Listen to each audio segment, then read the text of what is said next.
ہمارے پاس بحیثیت مسلمان دو صورتیں تھیں.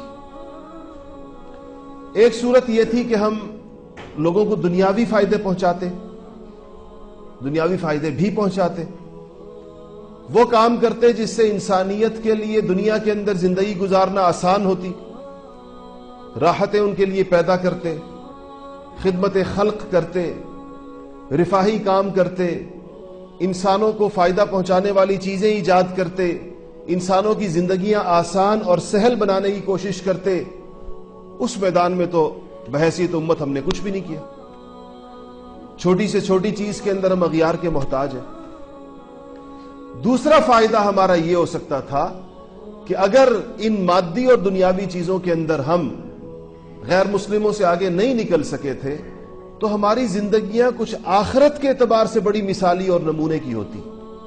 ہمارا اللہ جل شانہ کے اوپر اعتماد اور توکل، ہمارے اندر اللہ تعالیٰ کے اوپر ایک خاص قسم کا ایمان جو دیکھنے والے کو نظر آئے کہ یہ خدا پرست ہے، یہ خواہش پرست نہیں ہے، یہ خدا پرست ہے.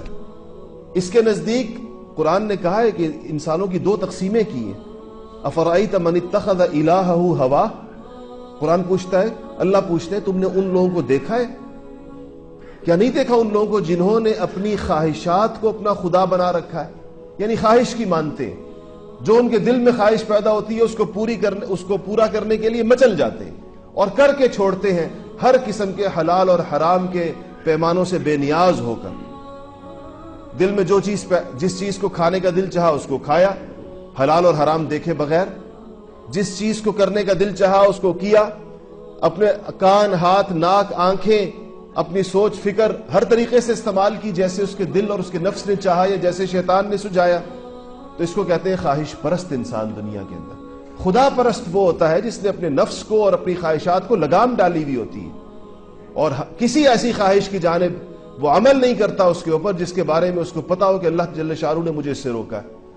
تو یا تو ہم نے دنیا کے اندر یہ پیمانے کھڑے کیے ہوتے کہ دنیا ہمیں دیکھ کر کہتی کہ یہ لوگ سائنس اور ٹیکنالوجی کے اندر تو آگے نہیں جا سکے، لیکن انہوں نے دنیا کو زندگی گزارنے کا ایک سلیقہ ضرور دیا ہے. ان کی ایمانیات، ان کا اللہ جل شانہ کے ساتھ تعلق، ان کی خدا پرستی، پھر ان کے اخلاق. دیکھیں کیسے دنیا کے اندر ان سے زیادہ سچے لوگ نہیں، دنیا کے اندر ان سے زیادہ امانت دار لوگ نہیں، دنیا کے اندر ان سے زیادہ صبر کرنے والے لوگ نہیں، دنیا کے اندر ان سے زیادہ شکر کرنے والے لوگ نہیں. یا تو ہمارے بارے میں انسانیت کی یہ رائے ہوتی بحیثیت مسلمان. اگر ایسا بھی ہوتا تو بھی شاید ہم کوئی اللہ تعالیٰ کے نزدیک استحقاق پیدا کر لیتے اس دنیا کے اندر عزت کی زندگی گزارنے کا،